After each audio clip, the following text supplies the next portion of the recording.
महर्षि वेदव्यास असंतुष्ट किन कारणों से थे, जैसा मैं मैं नीतू पांडे चुपचाप सबका स्वागत करती हूँ। इस कथा का वर्णन सुख सागर में मिलता है। जो लोग भागवत सुनने नहीं जा सकते हैं या अपाहिज हैं या फिर बीमार हैं और उठ बैठ नहीं सकते हैं, मेरी इन भागवत कथा की रिकॉर्डिंग चलाकर आप श्रीमद् भागवत का आनंद घर बैठे ही ले सकते हैं। यकीन मानिए, मेरी इस भागवत में मैंने वही कहा है जो हमारे शास्त्रों में लिखा है। अपनी मर्जी से कुछ भी नहीं कहा है। सरल भाव के अर्थ को समझाते हुए आपके लिए भागवत आरंभ की हूँ, इसलिए आप घर बैठे भागवत का आनंद ले सकते हैं। हमारे शास्त्रों का ज्ञान जन जन तक पहुँचे, यही बस मेरी कामना है। श्री हरि नारायण की कृपा हम सब पर बनी रहे, मेरी यही मनोकामना है। तो आज की कथा आरंभ करते हैं। महर्षि वेदव्यास ने महाभारत श्रीमद् भागवत ग्रंथ की रचना की। श्री सुखदेव जी व्यास जी के पुत्र हुए और सुखदेव जी को ब्रह्म ज्ञान की प्राप्ति हुई। जो ही सुखदेव जी को ब्रह्म ज्ञान प्राप्त हुआ, पशु पक्षी स्त्री पुरुष अपना पराया इन सभी का भेद मिट गया एवं सांसारिक जीवन से ऊपर उठकर भक्ति मार्ग की ओर बढ़ गए। इन्हीं कारणों से पुत्र मोह के कारण वेदव्यास जी दुखी हुए और उन्होंने श्री कृष्ण के चरित्र का वर्णन ठीक से नहीं किया। इस बात को नारद जी ने व्यास जी को समझाया। फिर वेदव्यास जी ने श्रीमद् भागवत श्री कृष्ण लीला की कथा का वर्णन किया। जब सुखदेव जी जा रहे थे तो वहीं सरोवर में कुछ स्त्रियां नगण्य होकर नहा रही थीं, परंतु उन्होंने सुखदेव जी को देखकर वस्त्र नहीं पहने, ज्यों कि त्यों खड़ी रही। लेकिन जब वेदव्यास जी वहीं से सुखदेव जी के पीछे गए तो उन स्त्रियों ने व्यास जी को देखकर वस्त्र पहन लिए। ये बात व्यास जी को आश्चर्य लगी। तो व्यास जी ने उन स्त्रियों से पूछा कि सुखदेव जी को देखकर तुम लोगों ने वस्त्र नहीं धारण किए, किंतु मुझे देखकर कर लिया, ऐसा क्यों? तो उन स्त्रियों ने कहा, क्योंकि सुखदेव जी में स्त्री पुरुष का भेद नहीं रह गया है। पर हे व्यास जी, आप में स्त्री और पुरुष का भेद अभी दिखाई देता है। यह बात वेदव्यास जी समझ गए। उसके बाद देखी काल के फेर को व्यास गए अकुलाए, चारों वेद पुराण सब शिष्यन रहे समझाए। व्यास जी बोले, उस नौमी सारण्य क्षेत्र में सौनक आदि ऋषियों ने एक लंबे काल का महायज्ञ आरंभ किया था। उन ऋषियों में सबसे अधिक वयोवृद्ध विद्वान तथा ऋग्वेद के ज्ञाता श्री सौनक जी थे। वे ही सबके अग्रण्य थे, मतलब सबसे आगे थे। सूत जी की भगवत भक्ति संबंधी बातें सुनकर उनकी बड़ी प्रशंसा की और बोले, हे सूत जी, आप बड़े भाग्यशाली और अनेक इतिहास व पुराणों के ज्ञाता एवं वक्ताओं में श्रेष्ठ हैं। अब आप हम सब पर कृपा करके श्री सुखदेव जी द्वारा कही हुई कथा सुनाइए। यह भी समझाइए कि वह कथा किस युग में, कौन से स्थान में, किस कारण से कही गई थी। वेदव्यास जी ने किसकी प्रार्थना पर परमहंस संहिता बनाई थी। श्री सुखदेव जी बड़े योगी, समदर्शी और संसार के माया जाल से दूर रहने वाले हैं। वो सदा मूढ़ पागल से बनकर छिपे रहते हैं। उनका तेज, यश और योग निष्ठा अपने पिता वेद व्यास जी से भी अधिक है। और एक समय जब श्री सुखदेव जी संन्यास के हेतु घर से निकल पड़े थे, उस समय श्री व्यास जी बेटा बेटा कहकर उनका पीछा कर रहे थे। उस समय एक जलाशय में कुछ स्त्रियां नगण्य होकर नहा रही थीं। इसी कारण से वहीं खड़ी थी, किंतु व्यास जी को देखकर उन्होंने अपने वस्त्र नहीं पहने। तब व्यास जी ने उन स्त्रियों से इसका कारण जानना चाहा तो उन स्त्रियों ने उत्तर दिया कि सुखदेव जी की दृष्टि में स्त्री पुरुष का कोई भेद नहीं है, किंतु आपकी दृष्टि में अभी भेद बना हुआ है सूत जी। ऐसे परम ज्ञानी श्री सुखदेव जी जो गूंगे, पागल और मूर्खों की तरह जंगलों में विचरते रहते हैं, उनको हस्तिनापुर के राजा परीक्षित ने किस प्रकार पहचाना और उनसे क्या बातचीत हुई।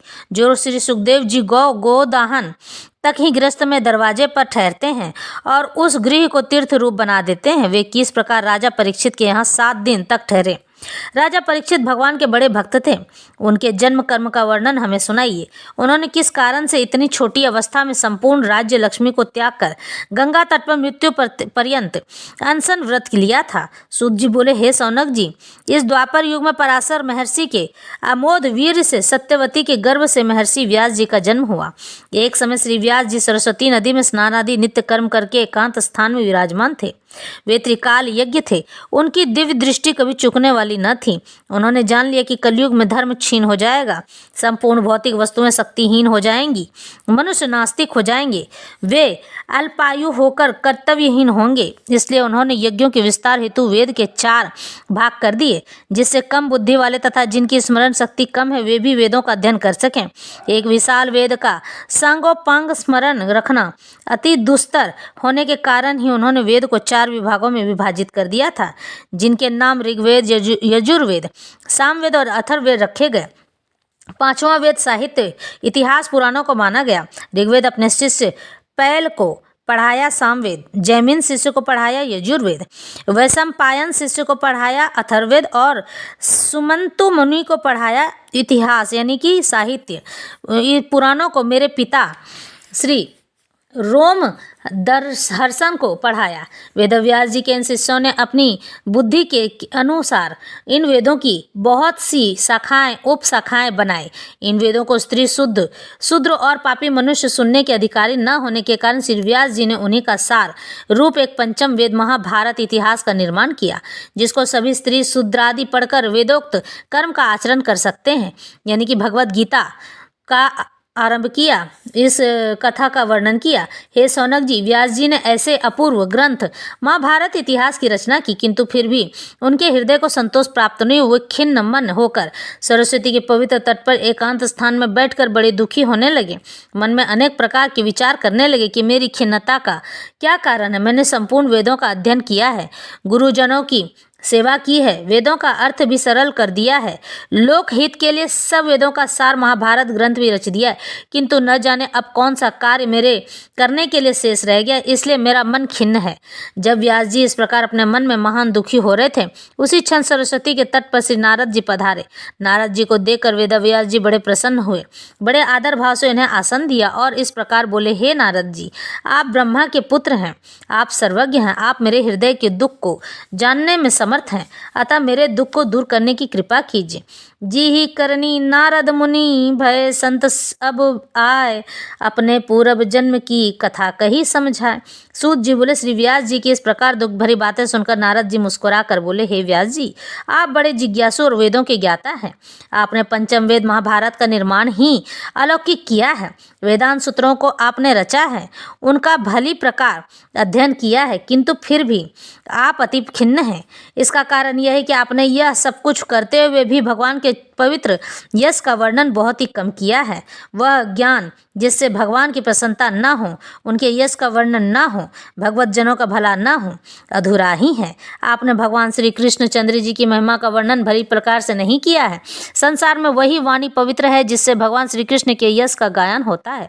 सत्पुरुषों के लिए भगवान के कीर्तन का श्रवण और गायन पाप को नाश करने वाला है। भगवत भक्ति से रहित मनुष्य का जीवन इस जगत में वृथा है। हे व्यास जी, आप परम ज्ञानी, कीर्तिमान और अमोघ दृष्टि वाले हैं, अतः अब आप भविष्य में जगत के प्राणियों के उद्धार हेतु एक ऐसे सद्ग्रंथ का निर्माण कीजिए जिसमें भगवान की लीलाओं का वर्णन हो। संसारी लोग विषय वासनाओं में वैसे ही लिप्त हैं। फिर आपने पशु हिंसा युक्त सकाम कर्म का उपदेश उनको दिया है, जिनके कारण मूर्ख लोग आपके उपदेशों को धर्म मानकर अधर्म करते हैं और दूसरों के उपदेशों पर ध्यान नहीं देते। अतः आप लोकहित के लिए सर्वसाधारण के निमित्त भगवत लीलाओं का वर्णन कीजिए, यानी कि श्रीमद् भागवत श्री कृष्ण की लीलाओं का वर्णन कीजिए। जो भगवत भक्त भगवान का भजन करते हैं वे थोड़े ही काल में कल्याण को प्राप्त हो जाते हैं। सांसारिक भोग तो मनुष्य को कर्मानुसार प्राप्त हो ही जाते हैं, किंतु भगवत भक्ति भगवान के चरणों में अपने को अर्पण किए बिना कदापि नहीं मिलती। भगवत भक्ति प्राप्त करने पर मनुष्य जीवन मरण से मुक्त होकर फिर इन सांसारिक कलेशों को नहीं भोगता है। जिसे एक बार भगवत भक्ति का रस मिल जाता है वह फिर उसे नहीं छोड़ता। हे वेदव्यास जी, आप भगवान के अवतार हैं। आपके हृदय में संपूर्ण वेद तथा ज्ञान विराजमान है। फिर भी मैं आपको स्मरण दिलाता हूँ कि मनुष्य का ज्ञान, वेदाध्ययन, तपस्या, स्वाध्याय, दान तथा यज्ञों के अनुष्ठान आदि का तात्पर्य केवल यही है कि भगवान की लीलाओं का वर्णन करें तथा उनमें प्रेम करें। वे ही भगवान इस जगत की स्थिति, उत्पत्ति तथा लय करते हैं और संपूर्ण प्राणियों में विराजमान है। हे वेदव्यास जी, मैं आपको अपने पूर्व जन्म की कथा सुनाता हूँ। मैं पूर्व जन्म में एक दासी का पुत्र था। मेरी माता ने मुझे महात्माओं की सेवा के निमित्त ही दे दिया था। एक समय कुछ योगी जन वर्षा ऋतु में चतुर्मास कर रहे थे। मैं उनकी सेवा करने लगा।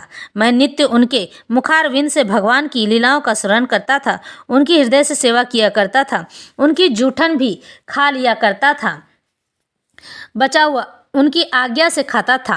उससे मेरी सभी पूर्व जन्म के पाप नष्ट हो गए। उनकी सेवा से मेरा हृदय शुद्ध हो गया, उसमें भगवत लीला विराजमान हो गई। भक्ति देवी ने आकर हृदय में प्रकाश करके मेरे अज्ञान अंधकार को दूर कर दिया। भगवान में मेरी प्रीति हो गई, मेरी बुद्धि स्थिर हो गई।